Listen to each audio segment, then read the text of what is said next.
How's it going, guys? Welcome to Audio Addiction. We have the Yule Brothers with us, and they can say their names and what they do in the band. I'm not saying my name. You Okay, say fine. Your name. Your name is on the screen, Darby. They can Shit. see your name. My name's Darby. My name's Darby Yule. There, you happy? Yeah, good. What do you do in the band, Darby? Most of it.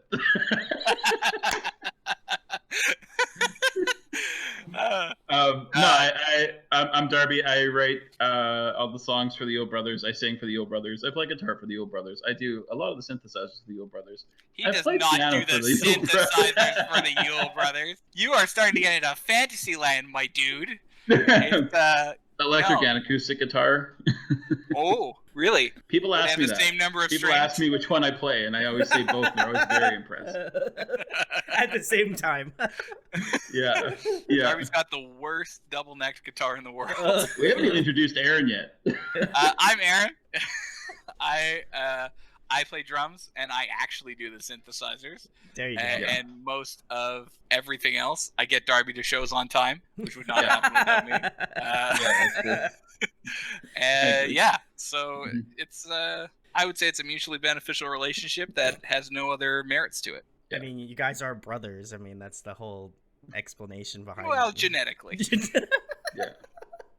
Yeah. This is great. Genetically. So anyway, I've had these guys on. They changed their name, which I'm sure you guys would like to maybe get into.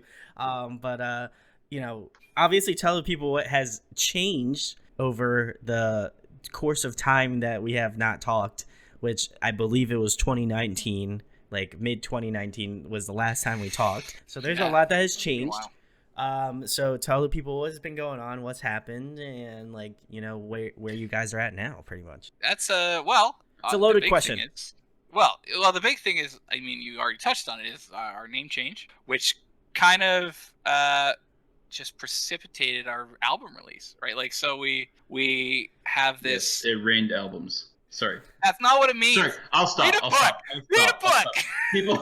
People probably want to hear this. Go on. Okay, so we changed our name because we kind of realized that, well, first of all, it was an old self-deprecating joke that we had to explain to everybody.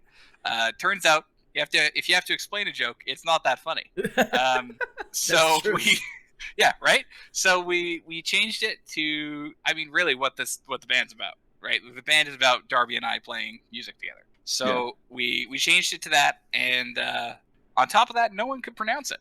So it made it a lot easier to have something people could pronounce. And everybody kind of refers to us as the Yule Brothers anyways. That was what we thought. It's like everywhere we went, nobody called us the Statistics. Everybody called us the Yule Brothers. They're like, hey, it's the Yule Brothers. And we're like, hey, it's those guys. Better for the algorithm. It's better for the algorithm. That's about it. That's true. That's true. Holy. Yeah. It was holy. All we have to deal with is Christmas shit now. It's not that bad. And if we're the only thing people search for outside of Christmas, around Christmas, maybe we hold back a little bit. But we don't release anything in December. That's yeah. Well, exactly. And who's gonna release stuff in December? We play music 11 months out of the year. You're like Santa Claus. Yeah, we're very passionate those 11 months. The 12 we're reverse months Santa Claus, man. Reverse Santa Claus. Yeah. And then we have a new record coming out. So we recorded last summer. Very cool. When everyone was like, "Hey, the restrictions are starting to pull back. Yeah, everything's feeling better." So we were like, "Yeah."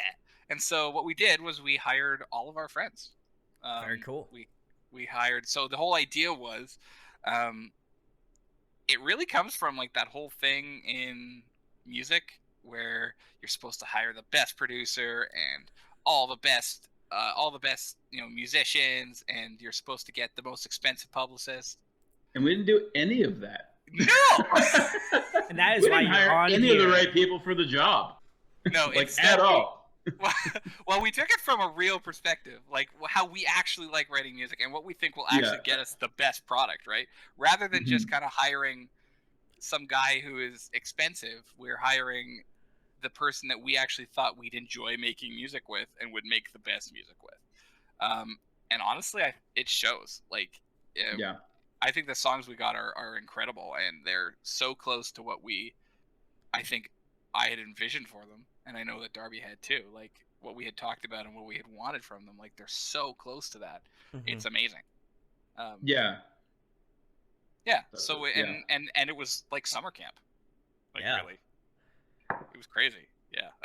Which is very cool. Like I said earlier when you're talking about like the name change and stuff, I was just like, I'm like, it was funny because I joked about it earlier off camera that I couldn't remember their band name, and that is legitimately true. A, because I'm getting old and I fucking can't remember shit, and B, it's also because like I just like don't remember. I just don't associate them with their old band name, the statistics, and also I probably knew I fucked up saying it in the last interview for sure. So like, yeah, so, you aren't alone. I know I'm not alone, which is great. Because usually I am in that aspect of just mispronouncing names, and I'd probably be the only person outside of somebody that introduces you on a stage to pronunciate your band name. But I feel like with what Darby has sent over to me, like it does feel kind of in that lane of like this makes sense for you guys, and like I know that other people have called you the Yule Brothers, but like genuinely I feel like it fits with your brand a lot better than just like than anything else. Was there any possible like band names outside of the Yule Brothers that you maybe considered going with, or you just felt like maybe the Yule Brothers really kind of just like put the nail on the head and you're like I feel like we should do this? Yeah, we talked about actually calling ourselves Avalanche International for like a Very while. interesting. Okay. Yeah, but that was like the only thing, and we could really like that was probably the other issue too. Is like I don't know, can't really come up with names recently. It's like honestly we like the Yule Brothers, and then like yeah, band like, names are hard, man. Like branding. Well, okay, here's the thing: band names are super fun to talk about, and so all anybody ever does is talk about the band name, and they never actually come up with like a decent one, you know. And so it's like whenever you have like these conversations, it's always like people come up with like literally like 100, 200 band names, and like nobody commits like a single one because it doesn't have anything to do with it. And half of them are just jokes, like because there are so many good jokes that you can make about band names, like Flying Rat's Ass. Like that'd be a great band name, but nobody's ever gonna actually call their band that, right? Like, yeah. Then again, I wouldn't put it past them. Then again, Diarrhea Planet's a real band, man, and they're literally a classic. Literally a classic band. One of the best band names this one of the best bands with like 8 guitarists, I gotta say. Like, yeah, put some right up there with Slipknot and Infinite Annihilator. Yeah. Or Cannibal Corpse or whatever, you know. Oh, exactly. Yeah. Yeah, it's great. Yeah.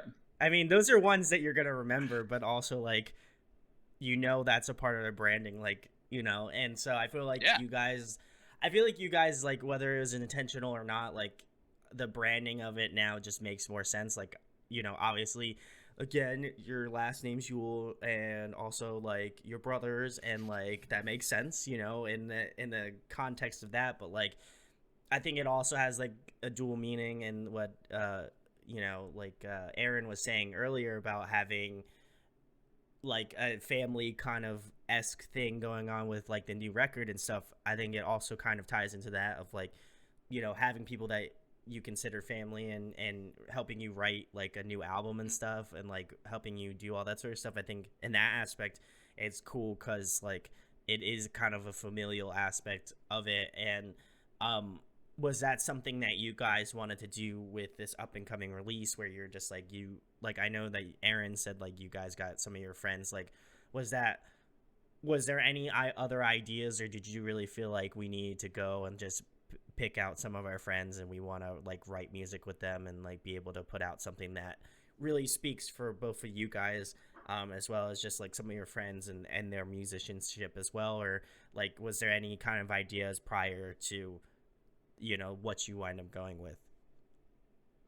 Yeah, I mean, like I think that for us, I mean, it's always been about community in like a huge way. I mean, in every way. And I think one of the things that was actually kind of missing in our process was that we were kind of just trying to go after people who were like really high up in like the music industry and all that stuff. And one of the things that we really realized was that that's all kind of bullshit, Yeah. Like when you're a young band, and when you're like a band like us, like none of those guys super care about you anyways. So like we have, and I don't want you to sound super negative about that, because like we actually have people who are up in like the upper ends of like the industry, yeah.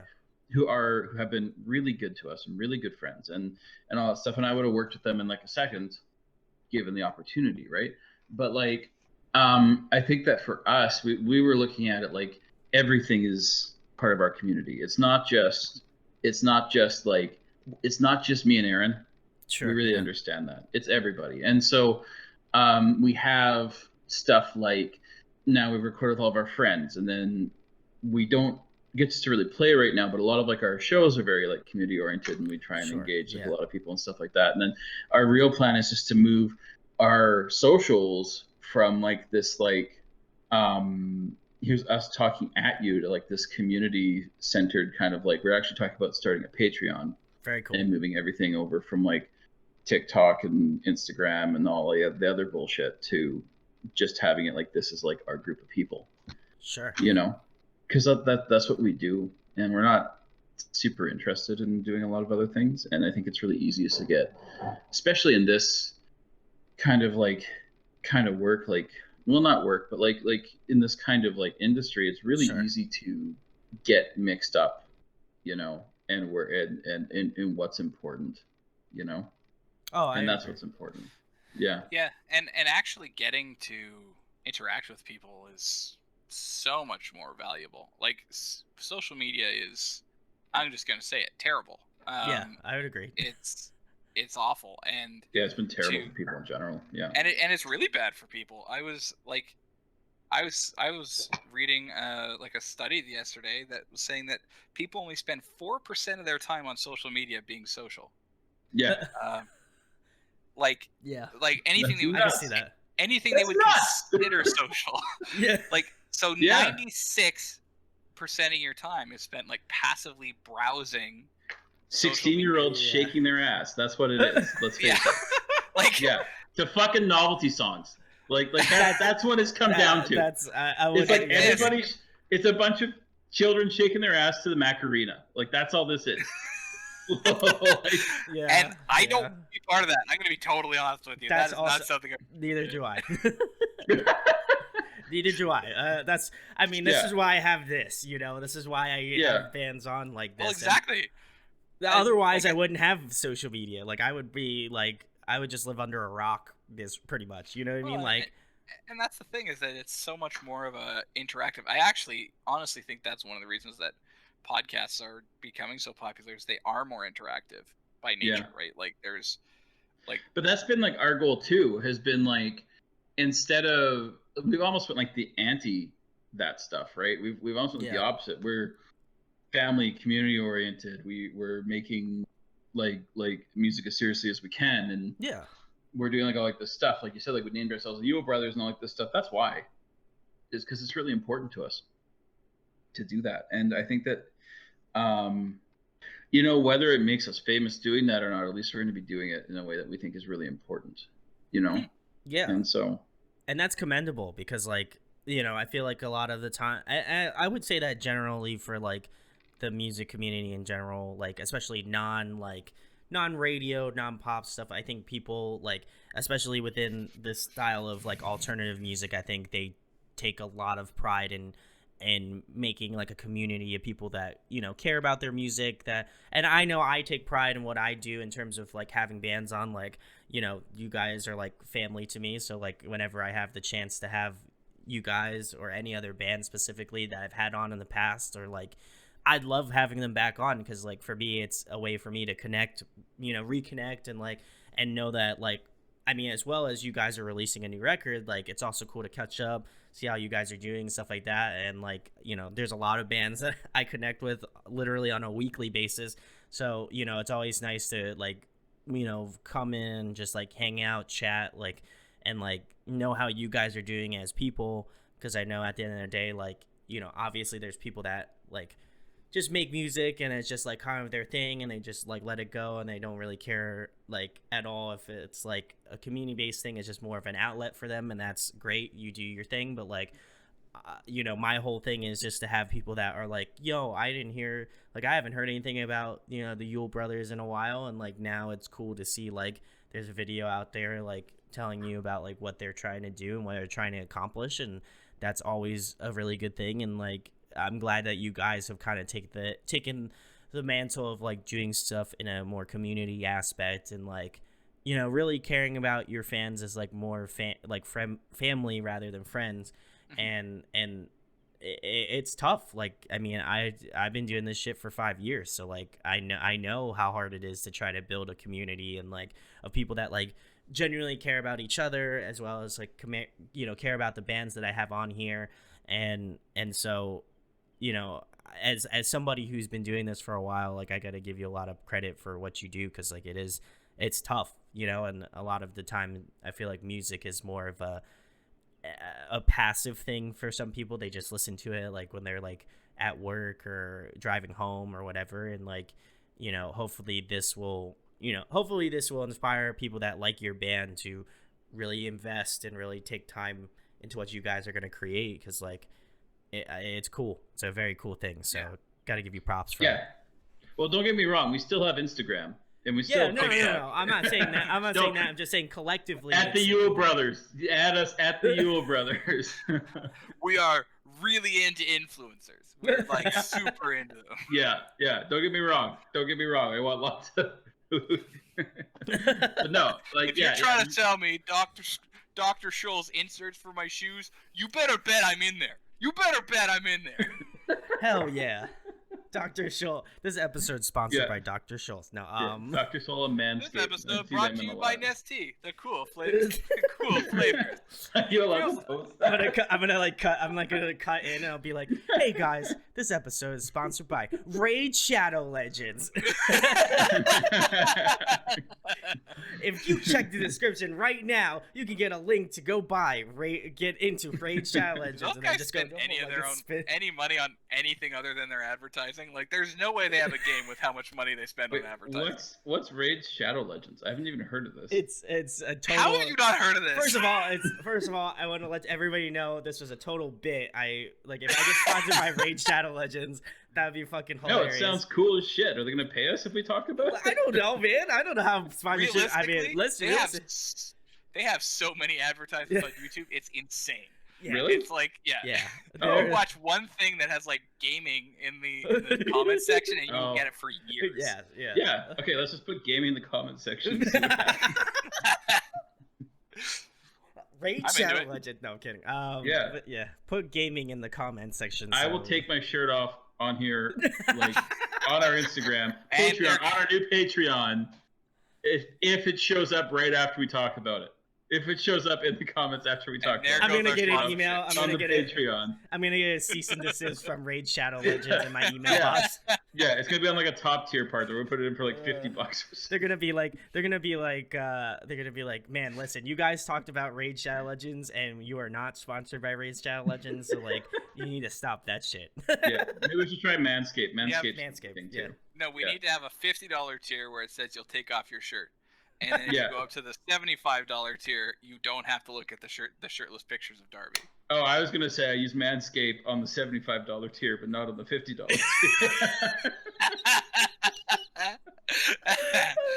Yeah. All right, guys. You know what you have to do. So, anyways, what kind of male grooming products do you guys use? I'm not sure. Yeah. I don't have any male grooming products, Darby. Wow. What kind of male grooming product do you have? Listen, that's a perfect time to talk about Manscaped. Check out the lawnmower 3.0. That's what I'm saying. I was just setting you up. Now we can make some cash. There we It's go. all about the cash. I'm totally not going to replace this speaker with a down under trimming product that you can totally use right now. Also, I'm totally using their famous ball deodorant. Here we go, right here. See, you already know what it is. We could totally Listen, sponsor it. Like, we could do it. Totally sponsor us. I've seen enough Manscaped ads. Yeah. Manscaped, get at both Darby Brothers and myself. We'd love to. Darby Brothers? The Darby. Darby Brothers? Yeah. You see, that's why I introduced myself as doing everything in the band. Yeah, I do it. That's why you said that. Believing it. Now that's got me triggered. Oh. Because when I was in elementary school, I was not Aaron. I was Darby's little brother for like the first probably 12 years of my life. Was just, hey, it's Darby's little brother, and I was like, hey. Yeah. So well, to be fair, There you go. The Yule Brothers. How about that? I'll take it. Okay. I'll there we take go. I'm gonna do I'm totally gonna do the triggered like. Triggered, bro. Here's a screenshot. Beautiful. We got it. That can be the thumbnail. I just love how we took we went from a completely serious topic to the like complete opposite end of the spectrum, and we were talking about sponsorships. Listen, you've clearly never played video games. If that doesn't speak for musicians as a whole, trying to be like, hey, we're trying to be real serious about our music, but also money. Yep. Yeah. Yeah, money. Yeah. I feel that. Yeah. So, Manscaped and Raid Shadow Legends, if you'd like to get at both the Yule Brothers and myself, we will. Listen, we will do 10% discounts. 10% discounts on both those if you use the code Yule Bros at checkout. Don't actually Don't do worry, that. we'll talk to them about it after. Maybe I'll happen. MeUndies! No, not MeUndies. No. Gotta keep going down the list. I'm gonna be honest. I bought some. I love them. Did you? Yeah, I did. Yeah. Me and Courtney have matching ones. No, you don't. Oh, boy. Nice. We do. We have Harry Nice. Potter ones. We were talking Really? about this. Same style?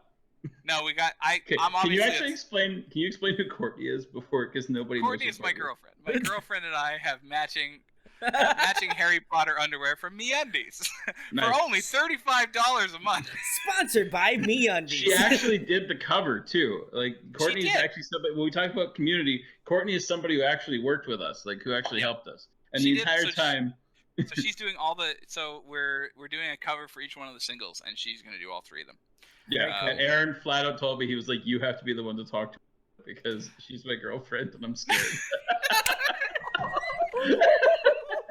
I like how we literally went from MeUndies to, like, we got matching underwear to I'm afraid of my girlfriend, so please tell her. He's not afraid. He wasn't afraid of her. I get what he was saying. It was like she's his girlfriend, and it creates like this really weird kind of thing. Yeah, it's just. But like, no, I totally get it, and that's why. But like, you know, I just thought it was pretty funny. If you're like, you know, it's like anybody. It's like if you're really talking like your wife or like your girlfriend, and you're trying to work with them. It's like it's I get that. It can be a little complicated. Yeah, that's fair. Yeah, so I get what he was saying, and I'm sure that she would appreciate it too. But it was definitely pretty funny that Can you please, Aaron? I need you to get your girlfriend's reaction of the specific part where we jump from you have the same matching underwear to I am now like semi scared of my girlfriend. I will do an impression. Yeah, probably. This is and then she'll be like, "Are you kidding?" And that'll be the whole thing. And so like, I'll get it if you want me to, but I think that's a pretty realistic reaction. Okay, good. Well, actually, that would be really, really funny. Can you just can you just get her a reaction of your impression of her? That would just because then that would be even better. Yeah, it would be like I'm Inception. happy to do that one. It would be like Inception. You know, like I'd be like, wow, that is on point. You know, like I would be. That will not be that reaction. Okay, I swear. My reaction. I'm saying that would be my reaction while I'm editing it. I'll be like, yeah, that's a little too spot on, you know. So I'm very worried for Aaron's safety right now. So hashtag save Aaron. Okay. Yeah. Hashtag save Aaron. If you live in Canada, go help him out. So I don't know where he lives. I'm not gonna dox him, but please help him right now in this very moment. Yes, immediately. Immediately. This is going out live, right? This is good. No, because I'm pretty sure your girlfriend would have driven up to your house and just shanked you in the neck or something. She's at work still. Okay, well. It's fine. Everything's fine. It's great. But anyway, let's get back into the real we went from like off the rails into a ravines, and then we just got to take this shit back to what we were originally talking about. That's how we do. Which is great. I mean, that last interview was very much off in the ravine, 2 states over, you know, like we were great, doing great shit here. But we don't even have states in Canada, so it's like even weirder. Even weirder. It only makes sense for me, America. Hey, anyway, how's it go? Hey, how's it going from New Jersey? But I guess like you were talking about earlier, like getting your friends on it. Um, who specifically like helped you out? Like I want to give him a shout because I'm sure like it's hard for people to like I guess like I don't want to say like admit to something like that, but like it's good to show like the camaraderie of what you guys do. So like who helped you out like in working on this and like what did they do and all that sort of stuff. I like to give shouts to those people. Carl DeCare was our producer on it, and he's Very a buddy cool. for sure. So we hired Carl, who worked a little bit on Robson Street Hymns. That's kind of where we met him, and he's been an awesome guy to work with. We had Adam Harasimiak did all of the video Very on cool. it, which was awesome. He lives in Prince George. He came down with us when I was living up there at the time, and then he like we all hung out. And then who else did we have? We had Andrew Lowe, who played piano on all of this stuff, and he actually ends up playing piano for our live stuff too. Very sometimes. Cool. And then Jeremy Patch, who's our engineer, who's a really good friend of ours too. Again, worked on the Robson Street Hymns and know him through a couple people, and he's just a really cute guy, just really cute. Yeah, he's cute. And what aspect of cute? I'm very name it. You name it. Like appearance is he cute appearance wise? He's a cute guy. Okay, just very cute, a cute full grown man in his 30s. I was like, how do you describe someone as cute? Like what? Like especially a guy. Like we have a video on our Instagram I uploaded a little while ago of Aaron talking with him and just genuinely abusing him. It was. If the guy didn't, if he didn't talk back. Actually, no, you weren't abusing him in that one. You guys were talking about how about how you wanted to go to sleep. I did tell him that he should go home and cry indirectly. Like that was the conversation we were having. So that was a good one too. That one. Boy. Yeah. No, we have a lot of people that worked with us. Like I don't know, like that was just like our kind of like our core group, really. Yeah. But like like I said, Aaron's girlfriend did all the all the cover art. Very cool. Yeah, it's been and another friend of ours, Eliza did all of our mastering. Like it was really done like as a community group in a really big way. So helps a lot. Honestly. Everybody knows each other. Everybody hangs out outside of that, and yeah, it was good. Very cool. Very cool. Shout outs to all of them. If you live up in the BC area, listen, make it happen. Absolutely. Go check those guys out. If you see Carl in a coffee shop, make sure to be like, Carl, hey, it's sweet baby Carl. Call him sweet baby Carl. Sweet baby Carl. I'm sorry, Carl, if you watch that this. Wouldn't freak him out at all. Yeah. It's like one person in the world that calls him that.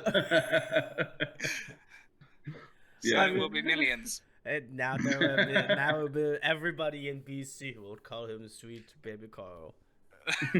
I felt very weird calling him sweet baby Carl because I don't know him, so that would. Well, exactly. That's the point. I'm sorry, Carl. I am legitimately sorry for anybody who calls you that. Fair enough. Yeah, fair enough. Next thing, guys. Like I said, you have a full length coming out. What is one track that changed the most from like a pre-pro standard or like demos and stuff to like the final iteration that ended up on the record? So it's actually just like an EP. Okay. Right now, not just an EP, but it's an EP. Just an EP. And so it's gonna have like kind of 4 songs over like the time period. Okay. I think we have a song that we're gonna be releasing later called Memories of Home. And when we first recorded it, it was kind of like kind of slow, very kind of moody and stuff like that. And now I'd say we ended up making it into like essentially like a march, and with like cool. Big like Springsteen-y like saxophone and stuff. And so it definitely was like a big change, and probably was the biggest one that went from where we were kind of going with it, or what I'd originally expected, to like now where it's like it was cool that it was kind of weirdly turned into a Billy Joel song in a way, in Yeah. a weird kind of way. Like it's Yeah. really Who would have known? We turned into Billy Joel as soon as you had like a piano. yeah, weird, right? What a surprise. Yeah, but like really, like I think that this was the most like direct we've ever been with what we needed and what we wanted, and what we knew we were gonna do. And so like we were practiced, we were ready to go when we walked into pre-production. It didn't change much in pre-production. We'd done a lot of work on stuff and a lot of meditating on kind of what's going to happen, right? Yeah. So I think that like a lot of our stuff, like we did like a day of pre-production, and we all knew what was going to go on before we stepped in that room, and then we just had like little things. Well, we had everybody. One of the things that was a little different is, generally speaking, pre-production is just the band and maybe the producer. Oftentimes even the producer comes in and out. And we actually had everybody in the room for our pre-production. So Jeremy, cool. Our engineer, was there. Our producer was there. We were there, and so it was a much more collaborative experience in that way than it necessarily normally is. Okay. And there's a lot of good reasons why they do it the way they do it, but why it's traditionally done the way it's done. But I think for the style of, like, for the way that we were approaching it, it was the perfect thing. We also like super orchestrated everything. So like there's like a lot of like different instruments than you'd normally hear on like a rock record in this one. And I think that made it a little more important that we did that, because like we have like strings and like a part and saxophone and synthesizers and all like this stuff. And we had to be really, really clear, because you've got so many people playing. You have to be really, really clear about where you're going to go with everything and what people are going to do, you know? Yeah. Yeah, you can't just be like guitar, bass, drums, and everybody kind of has like a lot more freedom. It's like very like, yeah. We had like, we could honestly, if we were gonna perform these exactly as is, we would need like a 10 to 15 piece band, I feel like. Yeah, there's a lot of stuff going on. Like there's piano and organs and strings and saxophones and synthesizers and all sorts of different fun stuff. There's in the first song we're releasing, I'm on Fire, it has some really cool drums, and we'll post some video of what that looked like when we were recording it in the next week or so. But it was fun. It was cool, guys. I'm almost positive, like I'm pretty sure that's the song Darby sent to me, or one of them. And like the drumming's so cool. So shout out to you, Aaron. But like, thanks, man. Just gonna pat myself on the back. Pat you on the back. Just because I called you the Darby brother earlier, so I feel like I had to come back. Darby, the songwriting on that song is shit. It sucks. No, drums. I get that a lot. Are you my mom? Listen, I gotta get it. It'd be a very weird family if I was your mom. So. Especially considering just sounded like we got the same haircut. We do have the same haircut. Oh, thank you. Just the side part. Yeah, no, I felt like with your stuff, like it was so like it's so much different from like the statistic stuff. Like it sounds so much like you guys took so much more extra time and like effort and just like thought process behind it. And it's cool that you guys mentioned that like everybody was in the same room with you in pre-pro. I think that really took the song, at least from what I would imagine, in a different direction. Like you said, it's mostly just like the band that does pre-pro stuff. And I felt like with having, you know, your engineer, your producer, all that stuff, people who are in your circle, like really kind of, I want to say critiquing it, but like really fine tuning what you guys have going out. I think it really put out a fantastic product so far. Like, and I'm excited for the EP. Thanks, just in that aspect, because like, you know, like you were talking about earlier, and just creating a team. I think just everything thus far that I've listened to has just been so like on point in a way that I think like a lot of bands I think should take a lot of like credit like further on, like, you know, with that, whatever they do to really kind of like hone in on things and like really spend the time to do it. I kind of attributed your stuff to how, I don't know if you guys are familiar with the Deer Hunter, like Casey Crenzo. He's like a I'm trying to think of what he does. Like he's like kind of like indie, like he does like indie sort of stuff. He's like, a lot of his music recently has had like orchestral stuff, like he has like violin strings, stuff like that. He'll have like organs, like he has his guitars, drummers, bass, you know, synth, all that sort of stuff, like piano work.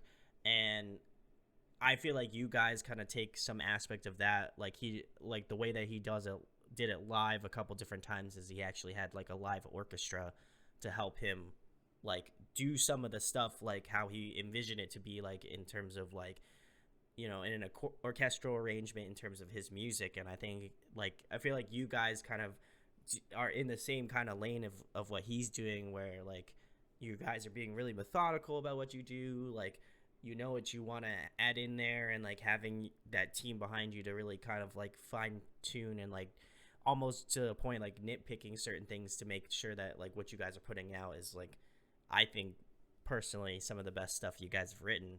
Like I you can hear the care and like the appreciation and the time that you put into it, like, and so that's impressive, at least from for me, a listener and a fan's perspective and a friend perspective. Like I think it's impressive in that aspect of just like spending time really honing it in and putting out something that I feel like is really well orchestrated. Awesome. Yeah, no, thank you. And like that was kind of our goal, right? Is have it be really thoughtful and orchestrated, but still kind of have like um the stuff that makes it great and like human, you know? And I think that was kind of like the line we were trying to walk like the entire time. I Am on Fire is probably the least orchestrated out of everything, I would say. It was very much like, yeah, like I really love the song. I think there's a reason why we're coming out with it first, for sure. I mean, we're excited. I mean, by the time this will come out, it will be out. So yeah, I'm really excited to kind of see what it's going to look like, which is awesome. Yeah, but like, yeah, and like the big thing that we was like the big drums. We got Aaron and 3 other guys, and we all brought like these big ass drums. We put them in a loading bay, and we recorded them like very just cool. Like pop pop pop pop pop pop pop. And it was pretty cool. And they were all drummers. Like we got Aaron's drum tech and one of like the studio hands, and it was awesome. Yeah, super fun. Yeah, and so like we just like that's the kind of shit we always wanted to do, and like we were always kind of held back, you know, a lot of the time by like whatever. And this time we were like, nope, we're just gonna do it. Like we're gonna hire like the string quartet. You know, like it's such like a big part of like what we do. So go big or go home, you know. Yeah, absolutely. And like and so I think it's really added a huge element to what these songs have turned into. That's what about you, cool. Aaron? Honestly, it was like just such a cool thing. Like when we were recording those drums, like it's so much fun. Like you hear them and like, you know, you get that like in your chest, like, yeah, bum bum bum bum thing going on. But it is a completely different thing when it's live and it's actually happening. Yeah. Like there is something I feel like so primal about hearing drums just going boom, boom, boom, boom, boom, boom, boom, and you're like, this is so cool. Yeah. Especially like because you have it and like all 3 of us were just like pounding the crap out of these drums, right? Like it was fun. Like, and it's one of those things where like I that's the kind of stuff you can do all day. Like those are the things you dream about. All day. Yeah. No, yeah, it was crazy, man. Like just such a cool experience. Like highly recommend if you ever have the chance to play big drums on a record to do it. Yeah. I don't know. I got no takeaways from that, man. I just Aaron just like, I like banging on things, and then that was no. I'm kidding. The only take home I have is make sure you have a fresh pair of MeUndies. Oh, yeah, absolutely. MeUndies. No, okay. Aaron, show us. No, I'm too far. Okay. I'm not wearing them today, so I wouldn't. Okay, full on demonetized. If Aaron just stood up and took his pants off. Yep. Very cool. Anyway, I love how we took a very nice cordial moment and completely fucked it up with a MeUndies sponsorship. Yeah, man, that's how I do. Very cool. Very cool. That's like an extra $10,000 right there. Every conversation needs to be monetized. You have to be. You can't be like just passively not making money. Like that's crazy. Yeah. Just like in Rage shit. No, okay. You can get the money. We're either getting taken off or sponsored. There's no in between. We are definitely They can't ignore this. They can't ignore it. We're gonna show up a lot. We're basically giving him free advertising slots right here on the channel. But did we swear in the first 10 minutes? We're gonna get taken off of YouTube if we swear in like the first 10 minutes, aren't we? I mean, I could just bleep it. Okay, good. There we go. That'll probably work. Aaron and I swear a lot. It's kind of a bit of a game, so you can put the amount of swear words we can. Oh. Yeah. It's okay. There's probably a lot of swearing in I here. just thought we were really judgmental. I didn't think that we Yeah, were. that too. That too. It's fun. So it's fun. It's swearing and judgmental, which is what lovely conversation here. But the next thing you walked into a pit of vipers. A pit of vipers. Dude, that's so metal. I know, right? The next thing is, I'm sure, much like any artist, you consider your music your babies, obviously. But if you kind of had to narrow down a favorite off the upcoming EP, what would you say is like the song that you would recommend most people to listen to? I know I feel like that's a very weighted question, but you know, as a interviewer, I feel like, you know, I have a responsibility to know and to tell other people, you know. I think go on her. Okay, I'm just gonna say it. Musicians are historically terrible at choosing this stuff. That's true. You're right. That's why I still ask it. Generally, have the worst taste in music, dude. It's awful. Like I introduce people to bands. I'm like, this guy is so like emotional, and he's got the greatest impact, and you won't even believe it. And they listen to him, and they're like, yeah, he's pretty good. I don't know. Yeah. And I'm just like, he changed my life. Yeah. Like every time I show anybody Dave Haas, it's exactly. Yeah, it's like the second only. Musicians have the worst taste, second only to music critics. What about dancers? They're pretty bad. Oh yeah. Sorry, go on. Music critics. Yeah, dancers are pretty bad. Hey, dude, I just absolutely threw your bit out the way. Completely ruined it right there. That's fine. I was like, there's a punchline. I'm like, boom. I was like, boom. My punchline now. My punchline now. Just was what I was expecting, and I don't like that when I don't expect things. Sorry, go on. That's okay. I've been derailed, and the you know, any momentum. What's your favorite song on like the new record? I don't know. Gone Away Buffalo's good. Yeah, there we go. Done. See? I'm on Fire's good. I don't know. You get one choice. Is that what you were gonna say when he asked the question? No, is that what you were gonna say? I don't know. Gone Away Buffalo's good. Well, you gotta put me on the spot. Yeah. Well, what were you gonna say? Probably, honestly, I think I Am on Fire is probably I'd say it's kind of like the one that fits into a category the easiest. Yeah. Like, and that's a weird thing to say in the modern age of being like, no, we're actually indie jazz pop, rather like, because everybody wants their own genre now. I don't know why. It's like the big thing. Yeah, it's like the big thing. It's like it's like kind of genreless genres, right? And yeah, they always want you to list your genre on Spotify, but nobody has one a genre. Thing, yeah, like Billie Eilish doesn't have like a genre, kind of. You know, that's a lie. Yeah, it's like a lie, but that's what she says. She's alt pop, like we all know this. Like it's not a like a hidden secret. Yeah, it's like Lorde and Nirvana put together. Absolutely. Yeah. Yeah, like what's wrong with saying that? You go to her new song and put in 10% under the Yule Brothers. You messed up your joke. I messed it up. I'm done, guys. So good. It's over. It's over. End it, man. It just like left. Sorry. All right, just completely derailed it again. Go on, Aaron. But I think that "Gone Away Buffalo" is probably the song that has the most to it. Okay. Yeah.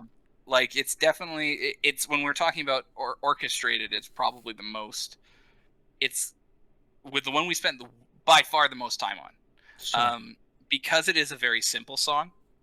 As soon as you have a simple song, it takes a lot of time to make sure that nothing is lost, and that nothing is overdone either, right? Like it's so easy to oversell a song like that. It's a very like acoustic, like emotionally intense song, and so to make sure that all that comes through, and to make sure it's not like this, like an 80s power ballad, is really hard, right? Like it's really hard to actually walk that line and have it be what was in your head when you were writing it. I'd say that one and "I'm on Fire" are pretty equal. Mm-hmm. Like I really love "Memories of Home" too. I actually really like all the songs we've done, but like I do think it's like another level. I think what you're is another level for us in general. I remember even Carl saying that when we first sent him the demos, was like it was like I think they're all pretty consistent. Mm-hmm. Along with it, I do think "I Am on Fire" and "Gone Away Buffalo" are probably like very equal, probably better, like as good or better than anything we've done before. Like I think it's just like a big thing. So but I think you're right. I mean, like I think that it just depends on kind of what you're looking for. "I'm on Fire" is like super upbeat and kind of rocky, but also has like the singer-songwriter stuff. And "Gone Away Buffalo" is very like introspective and intense, and it has a lot of a lot less things. It's like making sushi, right? Like everything has to be super good. Yeah, because there's only like 3 ingredients, right? Yeah. And so that was what happened with "Gone Away Buffalo" was like there's only like 3 parts, Yeah, there's like string, piano, guitar, and then voice, 4, sorry. And that's it. That's all that goes into it. So it has to be like everything had to be like firing on all cylinders.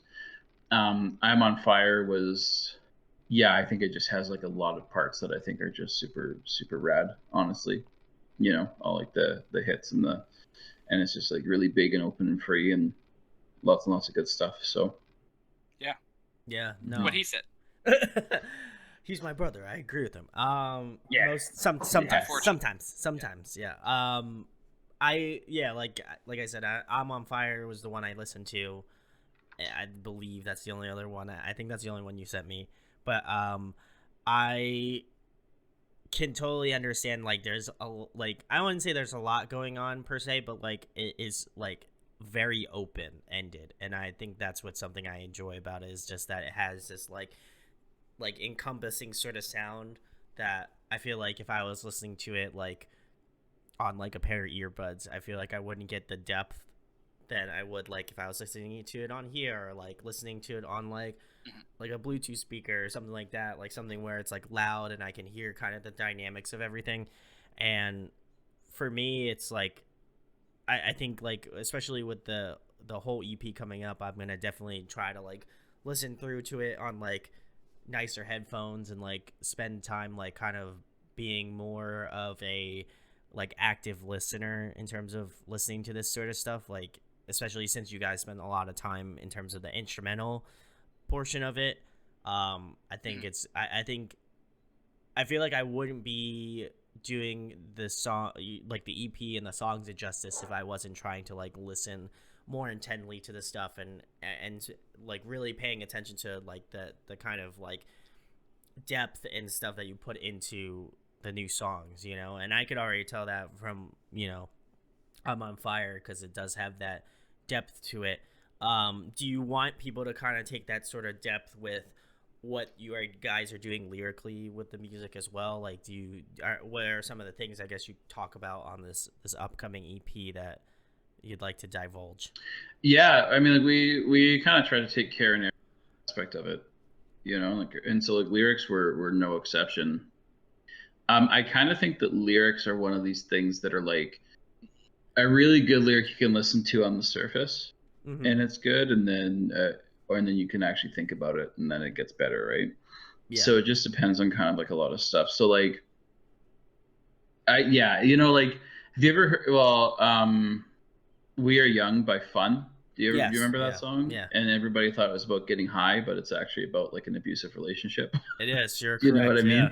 mean? And I always thought like that was such a good example of like a great um version of what I'm talking about. Is it's made so that like if you're listening in your car, you can enjoy it, but also if you decide to listen to it on like $300 Sennheiser headphones, you can enjoy it too. You know? Yeah. So I think that like a lot of like I'm on Fire was about I was in a really terrible relationship that really changed me. It was kind of over the time we were releasing Robson Street Hymns. Um, like we broke up the week before Robson Street Hymns came out. Oh wow. Holy shit. Yeah, well, and it's one of like these things where um, I thought I was writing that song because I'm a pretty anxious person too, and I originally thought I was writing that song about my anxiety. It turns out I was writing it about my ex.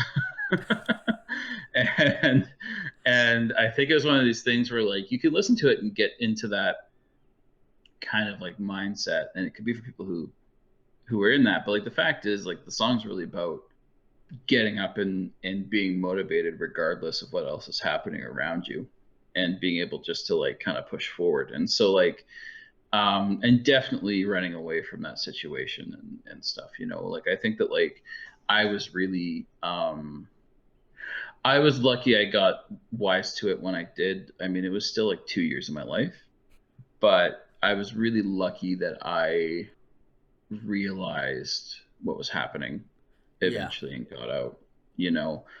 And so like it's one of like these things where like I think that it was like a lot of like the imagery and stuff like that was based around that. And a lot of the stuff I wrote about for this new EP is all about that, right? Like that's all it is about like not like I would say Gone Away Buffalo isn't, but like definitely Memories of Home and stuff too. And it's about like those aspects of what it's like.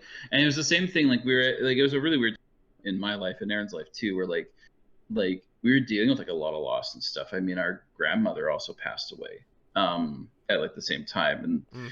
and we eventually got like Robson Street Hymns out and stuff, but it got botched for a bunch of reasons too originally, and we were like really fighting just to make sure that record was put out, and it was way tougher than like releasing this one for a lot of reasons. And I think that it was just one of these things where like I was kind of at a point where I was like essentially rebuilding my life, and Yeah. um that's what I'm on Fire is about, really, is about taking that and rebuilding, and about things like loss and that kind of stuff. The reason why we chose a wolf, and like I've got like the tattoo as well, but like is because like it's about like it's like that ambition that it takes to do that, and you have to have that kind of like ferocity, I think, just to step out of situations like that. Like it has to be basically at all costs. Yeah. And that's what I was feeling like at the time, was like it was like I didn't want my life to be that, and it was at any cost. Anything could be better. Mm-hmm. And so I think that I'm on Fire is about that in particular.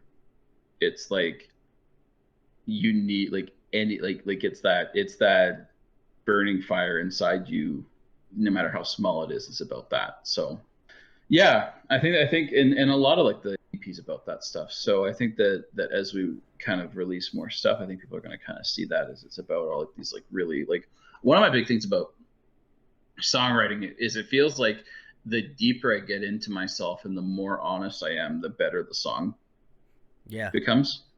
And I know that there's like a sense of like people want like entertainment and stuff like that, and like we definitely like I'm always thinking about making sure that people are enjoying what we're doing, Sure. Yeah. because we make performance art, and that's what it is. It's connecting with people, like we were Yeah. talking about earlier.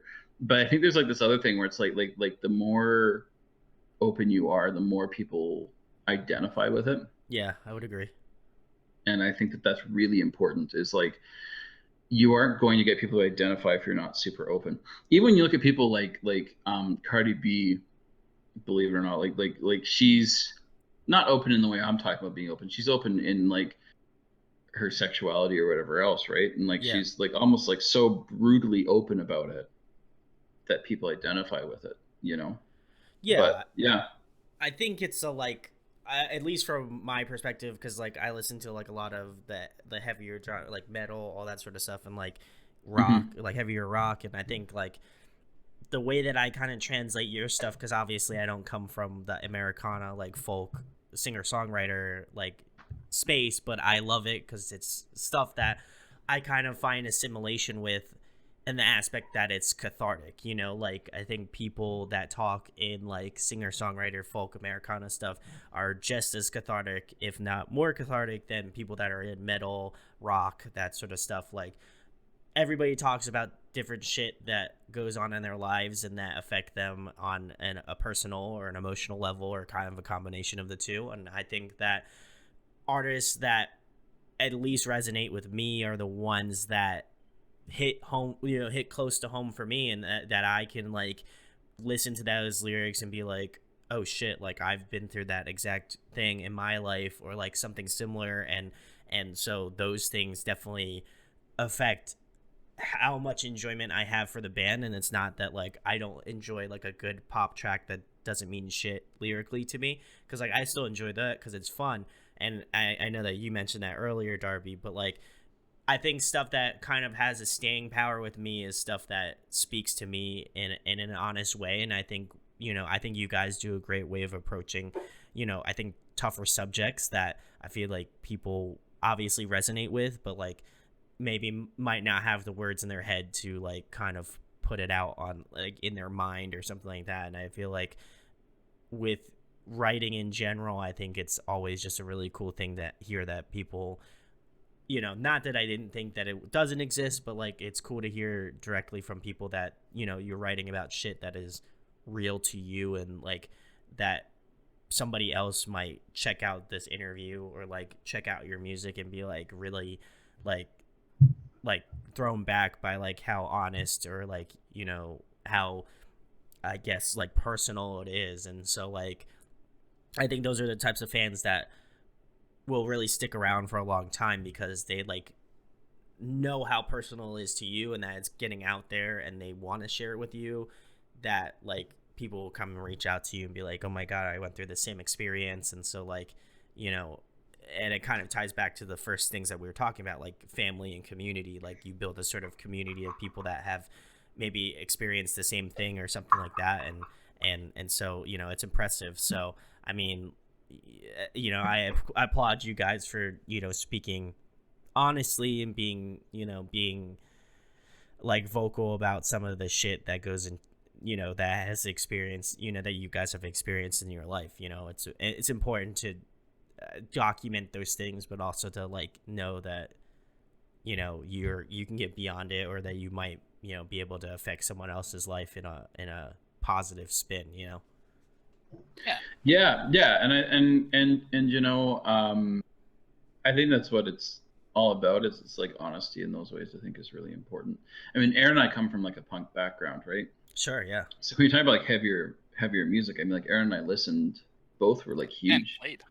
punks, and we played for kind of for a lot of our music careers. I mean, through high school and early 20s, I think we're basically just playing punk, and and we're all part of that community. I think that's where like a lot of this comes from. Is like, you know, we had a community of about like 100 people that would come out to like every show in Prince George, and we'd like have like touring bands come through and stuff. We'd open for them, or I'd book them shows, or we'd just go out. And I think that's where a lot of this stuff comes from. You know, Yeah, certainly. punk's all about just being honest. That's Yeah. all it is, and it's really nothing else. And um, I think it's one of like those things where we've spent a lot of time in those groups, and we've really picked that up. It's really made our lives a lot. I mean, it's I see it as the basis for a lot of what I've chosen to do and who I am in Sure, my life. yeah. And I know Aaron feels like the same way. Yeah. You know. Yeah, and think this is the part of the conversation where I derail it, right? I think so. Yeah. Because we're talking about something interesting and thoughtful for a while, and Yeah. and then you throw it to me after Yeah. making all the points I would make, and Yeah. so I don't have anything else to say, so I derail it. Yeah. Right? Yeah. Okay. Absolutely. Give me a Absolutely. moment on that one. I'll think of some way to derail it, and it'll be good. MeUndies. Read Shadow The joke I've been going through the whole time. Oh my god! Yeah, exactly. Yeah. I think it You was know, just you only really need to make one good joke, and then One after good that, you joke. just like repeat My whole life has been one good joke, so it. I expect nothing less from the Yule Brothers here. To Brutal. take one serious conversation and just like drop kick it smash in the face. but seriously, but yeah, to kind of round it off, yeah, I feel like I said, you guys, I'm glad that is the aspect of like punk that you have decided to take with you in terms of like your writing. Obviously, I understand that you guys aren't writing punk music anymore, but I think it's nice to know that these things still translate into what you guys do, of course. Yeah, it's like been like a huge thing. It's always been a huge thing, you know. I mean, yeah, Aaron and I played it for years. We still love a lot of like Green Day's still my favorite band, like, and probably always will be. You know, Bleachers is close sometimes, I feel like. But you're from Jersey, you must know Bleachers, huh? Oh, love Bleachers. They're great. Yeah. Fantastic. Yeah. Fantastic. The next thing's, I'm guy. never gonna watch this. I don't blame you, honestly. Especially if we talked about Rage. No, I'm kidding. I'm not gonna do it again. Shadowland. What have you guys been listening to lately? What has been on your Spotify? What have you guys been jamming on a kind of day-to-day basis? Honestly, I've been listening. The one that I was listening to on the way home was the Proclaimers. What? Because they are actually a really good band that everybody knows for one song. Really? Yeah, they've got a couple of really good songs. They're also like really religious, which is something I didn't know about them. What? Dude, literally with a name called the Proclaimers, I am not surprised that they. Well, like when you put it all together, you're like, yeah, this totally makes sense. But it's like, it's probably good. You probably should get some God in you.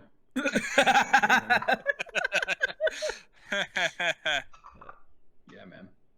Yeah. I don't know. I've been listening like a lot of like Bleachers came out with that new song with Springsteen. I fucking love that song. Like Chinatown, like holy shit, that's a good song. So I've like literally, I think that's gonna be like my most played song of like the decade right now. It's so amazing. And then I've listened to a lot of City and Color. Oh, love that. Yeah, he's amazing. A treat. And I've been actually going through like a lot of my like older stuff too, which is interesting. Like stuff that like I haven't listened to like a long time. Like I've been listening to a lot of like American Idiot recently, which is surprising because like I listened to that was like the album that changed everything for me. But like I haven't listened to it in like I bet you over like a year now. I mean, to be fair, like kind of grade 9, grade 11, that's all I listened to. But yeah, so like a lot of like kind of revisiting things mixed with like a few like newer shit. It's kind of the same thing. Like I feel like a lot of shit right now, especially like the top 40 shit in particular, but just in general, is like really based off of what TikTok wants now. And like having like a little, and there's still some shit that's like really amazing. Like the new Bruno Mars song's really good too. Yeah, with and like Anderson .Paak, right? The Silk Sonic song. Yeah, that's fantastic. Yeah, it's sick. Like it's super sick. And like there's a few songs like that. I even like that Astronaut in the Ocean song. But man, a lot of it's just based off of like having like a good like 15-second clip. And then like it's got to take off on TikTok, and then Spotify picks it up, and then when Spotify picks it up, then the radio stations pick it up, and it's just like, I don't know, man. Like it feels like it's cheapening it. Yeah, like I agree. And I know we already had like this conversation. I won't go too into it, but like I'm honestly wondering if maybe that's one of the reasons why I'm starting to like listen to shit that I used to listen to instead of like as That's much fair. as That's fair. That's fair. Yeah. So like I don't know. Like there's some good shit. Don't get me wrong, but like The Weeknd. I listen to like a lot of like The Weeknd. Oh, yeah, he's great. Yeah, he's fantastic. Yeah. I mean, Canadian too. Yes. But Cough, cough. cough, cough. What about you, Aaron? Was there more than just the Proclaimers, or have you just No, become it's less... just that. Okay. I solely listened to 80s Scottish folk duos who are identical twins. So Proclaimers and Smash Mouth. That's all I listen to. Just the Shrek soundtrack. That's it. That's it. Yeah. Sometimes there's a bad reputation once in a while. What else have I been listening to? I've been listening to a lot of like Fleetwood Mac. I've been listening to some Fleetwood Mac. Nice, yeah. I've been listening to like Taylor Swift's new records. Very interesting. Really good. Really good. Did you hear her the Taylor's cut ones or whatever that she released one? Yeah, they are identical to the originals. But no, so did you guys know the story behind this? Oh, yeah, I do know the story. I don't. Yeah. Okay, so don't explain it to anybody. So those who are uninitiated and not listen, I'm as far removed from a Taylor Swift lover as anybody. So you are missing out in your life for one. I don't think I am, but you can yeah. try Okay, to sweat first me. of all, you are. So okay, well, we're just gonna move on excuse past me, that Aaron. little social faux pas. Yeah. Okay. What happened was basically she signed this record contract with the company. I think I know this is actually. Yeah. This was about Scooter Boy. Scooter Braun, yeah. So basically, and what happens is he ended up buying out the record label that she was working with. Correct. Yeah. And then I did hear this. He owes her. He owed her. I'm not sure. I haven't really kept up with it that close, but something like $10 million in royalties was going to charge her to play her own songs at the American Music Awards in 2019. And so she's like, screw you, I still own the publishing rights. I am going to re-record all these songs exactly as they are and ask people to only play those ones on the radio. And so so she can't take down her old stuff and basically say to people to stop, but she can be like, yeah, don't play that one. That's not really. Yeah. So, which I think is the biggest Chad move in music history. It's just like, it's some big Chad energy. Yeah, exactly. Thousands of dollars and thousands of hours re-recording songs I've already. Well, and see, this is the thing, is that you wouldn't actually have to do all the stuff that's hard with recording. Yeah. Do this, right? Like, all that stuff's done. And I'm sure that she has a band who knows all these songs like the back of their hands and that's could do fair. it. Yeah. Yeah, it could probably take 3 days and do a whole record. Like, and so it's just hilarious to me. Yeah, and so I mean, I've been a Swiftie for a long time. Yeah, you sound probably, like a Swiftie. Probably not. I probably shouldn't use that term because I'm not really associated with a lot of people who use that term. A Swifter. It's not like this is going on. Swifter. It's not like this is going on the internet or something. Totally not. Coincidentally, this entire interview is brought to you by Swifter. If you go Swiffer. Damn it, Darby. I messed up so many of them. You've had your moment. Yeah, fair enough. You know what? This whole conversation could be cleaned up with some bounty. Bounty quicker picker upper. Only the best paper towels in the business. If you'd like to buy some quicker picker uppers, 80% better than the next leading brand. Yeah, I was gonna say, does it have like double the amount of cleaning power of quilting? It does have the double amount of quilting. You're right. Yeah. Wow, okay. I thought that was bounty. I feel like this interview is just a brand deal, pretty much. Dude, it's a pre-recorded brand deal. This is what it's come down to. I'll put it in the title of this video. Did the Yule Brothers sell out? Question mark. Yeah. So yes. There we go. And then you can be like, in the YouTube ad, in like the YouTube thumbnail, it'll be great. Yeah. Why don't we all do our best like shocked face? Maybe it will save. There we go. There we go. Now you can blow that up real like big. Yeah. It'll be great. There we go. No, I will be honest, Aaron. I did check out because I feel like a lot of metalheads surprisingly got into the last two Taylor Swift records, and I was like, you know what? Listen, I listened to Taylor Swift when I used to work retail, and so I wanted to cut my ears off because That I would kill heard you. Yeah, I get that. So I I had get listened that. to her stuff just not on my own volition. So I feel like I purposefully didn't like her for that reason, you know. And so I went back and listened to the two newest records she did, and I was surprised at how good they were. You know, Yeah. granted that she is like jumped from country to like pop, quote unquote. Mm-hmm. You know, I think she has done a really good job transitioning into that. I still am not a fan of hers, but I can respect her artistry and talent. No I one's think perfect, so that's fair. You're right. Listen, if that's the hill I have to die on, then I'm okay with that. I totally understand though. Like, doing the retail thing and listening to music destroys your will to listen to that ever again, even if you like it. Yeah. Yeah. Like, Michael I remember Bublé is the one for me. Yeah, Michael Bublé was destroyed for you. I think the one for me was Tame Impala. Tame Impala was destroyed for me because the restaurant I worked at played the Essential Indie list on Spotify, which is legitimately just Tame Impala, the playlist. And so it's like every time one of their songs come on, I think about like having to. I just smell like pizza and stuff, and I'm just like, this is too much. Yeah. So I get it. Yeah, mine was just a rotation of what was on the top 40s at the time, but like a year before whatever's on the top 40s were currently. So it was whatever last year's top 40 was, and it sucked. So ideal.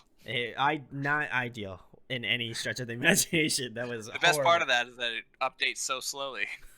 It was, but like it's bad because like you would be singing these songs like that you're like, I don't want to fucking know the lyrics of these songs, but like you have listened to them, they have been like clockwork orange ingrained in your brain that you're like you know them but you don't want to know them. And so I had to like break the curse of like retail work, and so now I feel fine. I'm great, back to normal. There you go. Yeah. The next question, guys, if you were to compile a musical supergroup, who would be in your act? John Bonham, Robert Plant, Jimmy Page, and John Paul Jones. That'd probably be mine. Wow, that was like 99% of Led Zeppelin. Yes. In that you're missing cocaine and alcohol. Oh my god. Oh. Aaron, that was single-handedly the worst take / best take I've heard doing this shit for 5 years. Oh, you're welcome. That was great. Just sober Zeppelin. Just sober Zeppelin.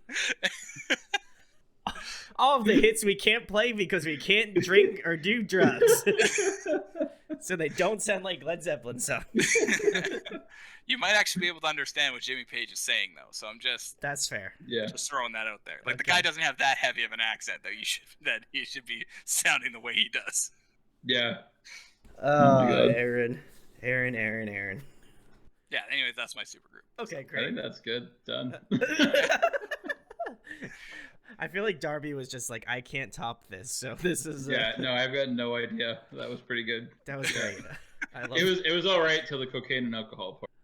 No, I feel like that was the part where I truly like got Darby's joke. I was just like, wait, this is just Led Zeppelin, and then you're like, yeah, with like cocaine and like drinking, and I was just like, oh, okay, now it makes sense. Yeah, that's the part they're missing. Yeah, that's why it's only 99%, not 100%. Yeah, correct. I needed that 1% to complete Led Zeppelin, the band. Yeah. Oh boy. You could have done the Beatles without Yoko Ono. That would have been another good one. Yeah, but he never would have got the setup. Yeah, that's a little bit more on like the no. That's a little more what everybody expects. That's okay. Yeah. Well, every time I think of Yoko Ono, I just think of that one YouTube video where she was just like screaming, like she was like playing her music. I don't know. You've seen it. Aaron's shaking his head. I know which one you're talking about, and it's not the worst one. There's a worse. There's one that's worse. The worst one I have ever seen is there is a video of John Lennon and Chuck Berry playing together. And John Lennon, and if you know anything about the Beatles, you know how much they revere like Buddy Holly, Chuck Berry, like all the original rock and rollers. Sure, right? Like sure, they absolutely, like, they will say to the end of time that they basically just ripped them off. And they get on stage, and for some reason, John Lennon lets Yoko Ono on stage with them. And so they start playing together, and it's super cool. It's like two absolute legends, best of their class, playing together, and they're playing these like classic songs, and it's so cool. And all of a sudden, Yoko Ono, who is playing a fucking djembe or some shit under her arm, grabs the microphone and just starts like yammering into it as loud as she can. And you have to watch this video because Chuck Berry's face in it is one of the best things I've ever seen. He literally like whips around and he's like, what? You can see on his face, is like, what the fuck are you doing right now? And the best part about all of this is someone who was working in the audio booth muted her microphone. So you see her and she's going, like, yelling at the top of her lungs, and you can't hear anything. And I was like, and obviously, like, everybody's like, holy shit. Like, apart from that, incredible. Like, just an amazing video. There we go. Let's go to the clip, and then just yeah. I'm gonna show it's on YouTube, man. You can look it up. If you put in Chuck Berry, Yoko Ono, it'll show up. And don't worry, the clip is being shown right now, actually. So shout out to YouTube. Anyway, we're gonna move on from that just amazingness that I now have to experience in video format. The last thing, guys. Tell them about like the new record, EP, when it's coming out, possibly, you know, if you got a due date, you know, what you got going, you know, what you guys have coming up, and your social media, stuff like that. When, you know, basically just time to plug yourself. Just tell them where people can find. Plug. So we're really just like we just released I'm on Fire, and that's kind of like the big thing we're promoting right now. April 30th comes out. I'm assuming it's taken over the world at this point. And it's the biggest song in history. Way bigger than the Macarena. But like, so we're doing that one. And then the video is going to come out 2 weeks later on May 15th. And then and then it's going to come out on our Instagram and our Facebook. We just opened up a new TikTok, and it's all under the Yule Brothers, and that's kind of where we're hoping everybody's going to go and check it all out. And of course, it's on Spotify and Apple Music and all the big streaming services too. Is there anything you'd like to add, Aaron? That's it, man. Honestly, I think we got all the points. Mm-hmm. Listen to the music. We have a live stream coming up in June. We have a live stream coming up in June. We don't really know the date of it yet, but we're going to be live streaming a full band, full show from the Armory Studios in Vancouver. Very cool. Mm-hmm. Shout out to Vancouver. The van. Love Vancouver. Mm-hmm. Haven't been there, but if you guys want to fly me out as like a semi, like, you know, dollar store celebrity, I'd love to come out. I live here now, man. As soon as everything's open again, you're welcome anytime.